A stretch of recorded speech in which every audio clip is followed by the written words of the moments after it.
And another thing, and like I think I know you don't like talking about this. So the book do mention probably your top 10 favorite movie. Probably not like saying your favorite in that way. It's more like the highlight that you should probably watch these 10 movies. It's a very good collection. So when you guys have a chance, it's a very good cross genre. So you name everything from Jackie Chan movies all the way to like John Woo movies to more obscure movies as well. So for the audience here today, like maybe like we have so many movies like going on, like Wong Kar-wai, Jack Lee as well, and all the other people. So which one of the favorites, maybe you name a few, like that you really want to recommend to the audience, that you come away, have a look at this one, and you probably haven't seen before?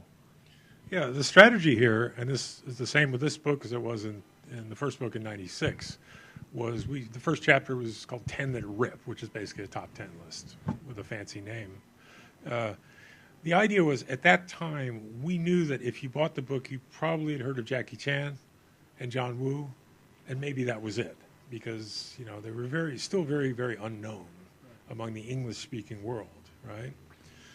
And my idea is, if you put, say, 5 Jackies and 5 John Woos, people go, oh, well, that's great, and then that was it.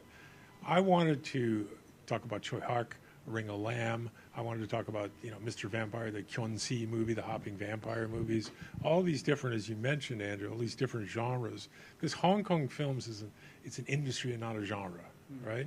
They do these various things. I wanted people to, if you're interested in Hong Kong films, go beyond.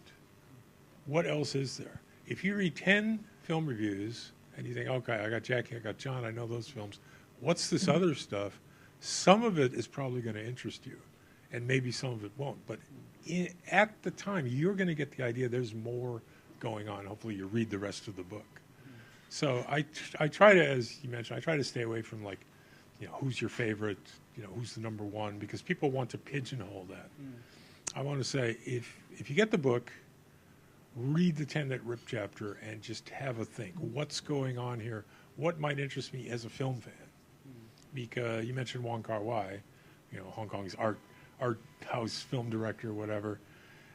That is a very different kind of film for people that like those kind of films than, say, Once Upon a Time in China, Wong Fei-hung or Fong Sai-yuk, or those more traditional things.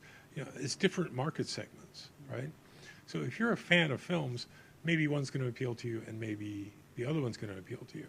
But you should know these are all Hong Kong films. Right? It's an industry. It's not a specific genre. There's some genres that you like, and some maybe you don't. You can chase the ones you like, and you'll find what you're looking for. Someone else can chase the different things. The point is, it's really rich. There's a lot going on here, and if you think it's worth knowing, you're probably right. So dig a little deeper. And on to this, like I think also the way the book is written is actually obviously not an academic style book. It's probably come straight out from the Grand House, Kowloon, Mongkok style, neon lighting, kind of kinetic energy, gonzo writing style. Is it deliberate? Is that your style, or do you just want to be presenting like this is the Hong Kong experience? Well, I write like that, so that is my style. It's just that when the stuff is first being written about, you get these academics who would come out and say, well, there's all this symbolism and, raise the red light. Dove, that John Woo flies. Right. Whatever it was, they would pick like one aspect and then 5 of them would write essays that were full of these, whatever. I'm going to the Great Star. I'm sitting next to these aunties crunching on the sunflower seeds and, spitting out the shells. I'm like in there and I'm thinking, it's entertainment. It's commercial, right? And there is all this stuff. It's not like they're wrong.